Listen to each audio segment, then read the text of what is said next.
by feeling that we're not alone and having this spiritual perspective, it keeps our estrogen levels up. Yes, Whereas if we think yes. that we're totally on it, we just rely on ourselves, then the estrogen levels go down and we're not as open and we're not as attractive. So that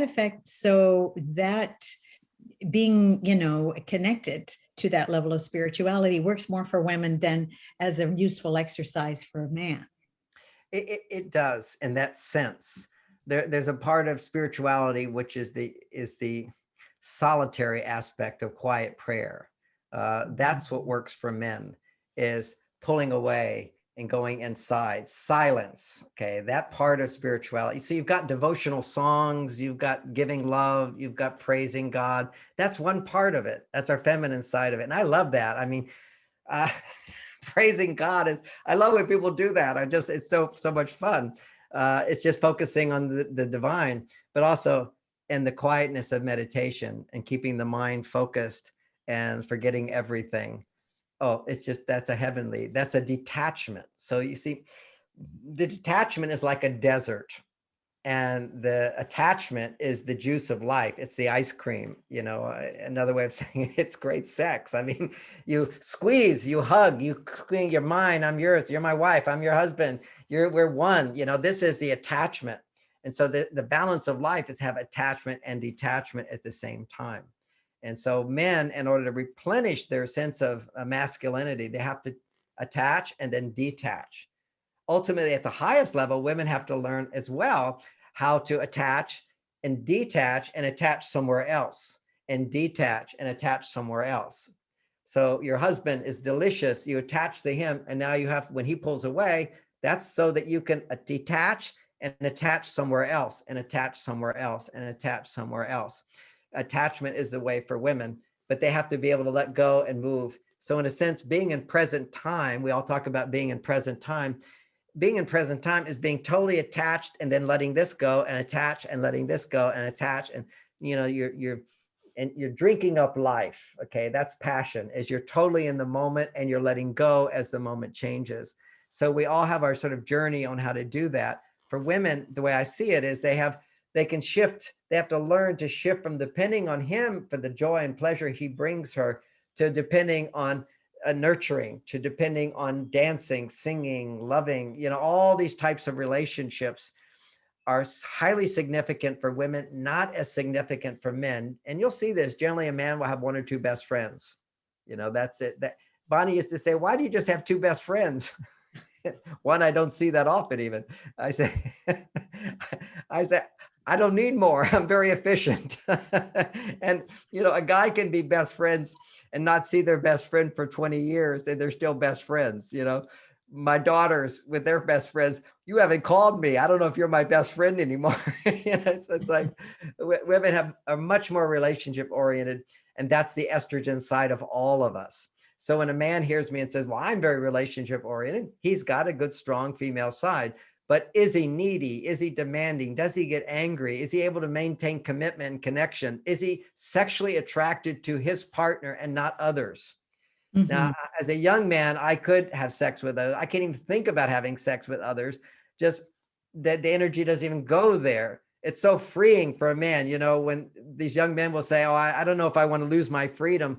I say, you don't understand that being in a committed relationship, sexually monogamous relationship, is the most free thing you can ever experience, because you don't lust after anything other. You've got it. It's like, I remember when I was a younger guy wanting a house, I'm looking, what house can I own? What house can I own? And then finally I have my house. I never look at other houses like I need to buy another house. I'm free from the hunt. I'm free from that. I'm free to make a difference in the world from a more selfless place. Monogamy is so great if you have the skills to maintain the testosterone in man and the estrogen in a woman. And that's, if we could, cut it down philosophically, it's, I don't depend on my intimate relationship as a man to be the primary source of happiness, but the ability for me to become happier. Okay, so if I'm unhappy, it's never my partner's fault. So anytime I have negativity, it's not my partner's fault. It's my fault. I need to take time to cool off, to forget whatever was upsetting me. See, this is very important. This is cave time. And this is so important for women to understand about men. is to give him permission, encourage him. If he's like grumpy, irritable, passive, not so interested in you, then go out and do really fun things for yourself. Send pictures of you having a good time. Like, you see what you're missing out on in a friendly way. There's a happy woman over there, but you're giving him space where you're not needing anything from him. He needs to feel now he can take care of himself, like pure, in a sense, pure selfishness in order to become pure selfless, where his masculinity will then come into play. But it's that forgetting of the problems, that's his spirituality, which allows him to rebuild. Whenever a man is doing anything in the cave, which is enjoyable to him, and some things are enjoyable, which are not good cave time activities. For example, men go to their cave and they do pornography. That just saps his life force energy. You know, many men, and I counsel thousands, you know, when they can't get an erection with their wife, I say, okay, who do you think about when you're masturbating? And they've done their porn and whatever. You got to stop it. You can't have another outlet. She's the only outlet. And you hold that in, and you will see. And this is now great biology for everybody to know. Finally, I can talk more about this because I have science behind it instead of being sort of this prudish, moralistic person or something. I'm just saying what works.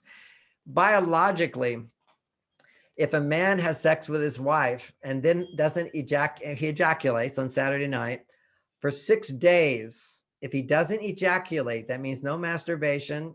He could have sex, but he can't ejaculate. But he goes 6 days without ejaculating. On the 7th day, his testosterone levels increases 50%. Otherwise, if he does it twice, it will always stay at a baseline, and it slowly goes down, down, down. If we look at the bell curve, the averages on American men at 35, it goes down, down, down, down till half at 50. And here I am talking at 70, it's 50% higher. Now, part of why it's 50% higher is also, again, this stuff you first have to learn to maintain 50% once a week, okay? But then you learn to have sex during the week and don't ejaculate. So then you're just ejaculating once a week. And then you learn how to never ejaculate, and you have orgasms. So there's many books out there called The Multi-Orgasmic Men, Multi-Orgasms for Women, Multi for Men. And I back up from it in terms of the focus on performance, but I really am, I'm more about sex is for love. If ever sex is for pleasure, you should be able to distinguish, is it, it's always pleasurable. And then is the reason I'm doing this to feel more love? See, men, if you think about it, men are for millions of years or thousands of years, whatever, we go into war. I was just watching today talking about soldiers. You know, you're designed to kill the enemy. You've got to go and kill people. You're a machine that kills. That's what a warrior is. That's why they want, quote, equity in the army. And people are complaining, saying, we don't want to have people in the army and we're all touchy-feely and inclusive. We're warriors. We're going to go kill people. That's what war is. It's a dirty business. And our politicians are the ones who need to be married so they won't get us into war. But you've got to have a war machine for the foolishness of humanity.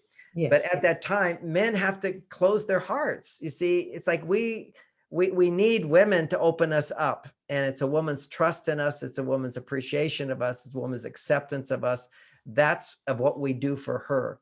That's what opens us up. The opposite of that is every man's complaint if he wants to get a divorce. He'll say to me the same thing. You know, John, all these years, no matter what I do, it's never enough to make her happy. Now, she hasn't learned how to be happy, and he's attached to depending on her to feel happy. He hasn't learned to be happy on his own. She hasn't been learned to be happy with her life. So They come together as dessert. They come your partner as dessert. You know, this is the good stuff. This is allowing you, the way I look at making love is it's very pleasurable. But my attention goes to allowing me to feel more love and articulate more love and express that love in words. That's a whole nother thing. We talk about emotional intelligence. We need to have romantic intelligence, which is say these kind of phrases like, you know, I adore you. I love you. I want to be with you forever. You're the only one for me. I'm so lucky to have you. You're just so special. You make me feel so good. You know, these are tender expressions. Most people don't talk in sex. And so they get out of their head. You want to be the mind, you want your heart, and you want your body, all three together. And so what happens, then you actually make love. Okay. Making love means you have more love. And then the life it will suck it out of you. You know, the world, if you're a vibrant, loving person, it's energy and it gets pulled down. But if you have a loving relationship, you build it back up again. And each time it goes higher because you're using it. It goes out into the world and that strengthens your ability to rebuild good relationship skills. This is a possibility at every age. It's never too late to start putting your hormones into balance. And, you know, the whole book that I wrote on that, we've touched on it, is the Beyond Mars and Venus. You know, I think about the 40-year-old women, they're at a time where their body is going to start making more testosterone, less estrogen. They need to really focus on those things that will create estrogen, which is things that you enjoy doing, you like doing, you're happy doing. Now you need to balance it with progesterone as well. Progesterone is social bonding. Estrogen is role bond. I forget the name of my book for some reason, just popped out. It's being dependent on others in order for your happiness. Regular visits to your doctor, for example, will raise your estrogen. So that's why Really? women go to doctors more than men. Going to a doctor is kind of like, I can't do it myself, as opposed to, look, I can do it myself. So medical people are always trying to get me, how do we get the men to come in? I said, they're not going to come in until they're really in pain. But the women, they get a benefit at having someone to talk to. Learning, education is a very powerful estrogen stimulator. Testosterone for men, if education is going to help them perform better. But for women, it's when education helps them to grow in their lives, to be a better person, to be more loving, to be happier, to be more fulfilling. Maybe she likes to cook, so she's learning how to cook better. Maybe she likes to dance, so she's going to learn how to dance better. Maybe she likes personal growth. She's going to process her feelings. She's going to go talk to her coach. See, whenever you're depending on someone for something you can't get in the ordinary world, that's a major estrogen stimulator. It's like you're revealing your secrets. You know, personal growth seminars are so powerful.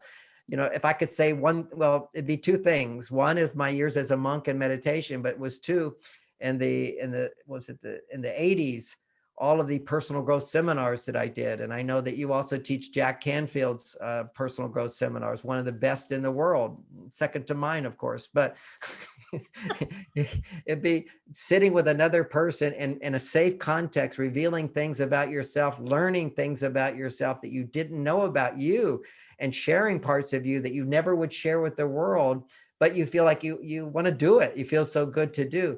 That is major estrogen stimulation, which is why you'll see more women at these courses, except mine, I get equal.